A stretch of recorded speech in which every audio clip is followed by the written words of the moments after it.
vidhutgs.karnataka.gov.in login ಆಗಬೇಕು. ಹಂತ 2, ಅರ್ಜಿದಾರರು ಅರ್ಜಿಯಲ್ಲಿ ನೀಡಲಾದ ಸ್ವಯಂ ಘೋಷಣೆಯನ್ನು ಹೌದು ಅಥವಾ ಇಲ್ಲ ಎಂದು ದೃಢೀಕರಿಸಬೇಕು ಮತ್ತು ಅರ್ಜಿಯ ಪ್ರಕ್ರಿಯೆಯೊಂದಿಗೆ ಮುಂದುವರಿಯಬೇಕು. ಹಂತ 3, ನಂತರ ಅರ್ಜಿದಾರರು ಆಧಾರ್ ಸಂಖ್ಯೆಯನ್ನು ನಮೂದಿಸಬೇಕು ಮತ್ತು KYCಯನ್ನು ಪೂರ್ಣಗೊಳಿಸಬೇಕು. ಹಂತ 4, ಆಧಾರ್ ವಿವರಗಳನ್ನು ಪಡೆಯಿರಿ.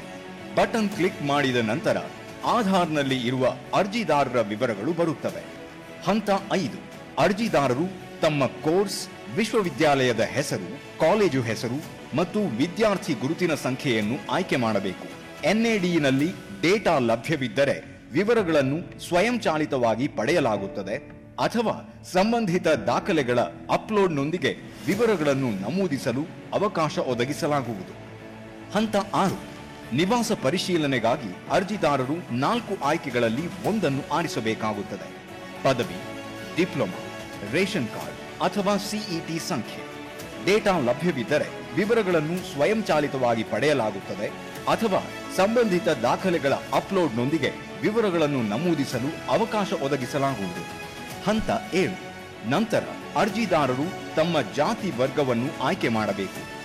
OTP ಮೌಲ್ಯೀಕರಣದೊಂದಿಗೆ ಮೊಬೈಲ್ ಸಂಖ್ಯೆಯನ್ನು ನಮೂದಿಸಬೇಕು ಮತ್ತು ಇಮೇಲ್ ID ಅನ್ನು ನಮೂದಿಸಬೇಕು. ಹಂತ 8, ಕೊನೆಯದಾಗಿ ಅರ್ಜಿದಾರರು ಸ್ವಯಂ ಘೋಷಣೆ ಮೇಲೆ ಕ್ಲಿಕ್ ಮಾಡಿ ಅರ್ಜಿಯನ್ನು ಸಲ್ಲಿಸಬೇಕು.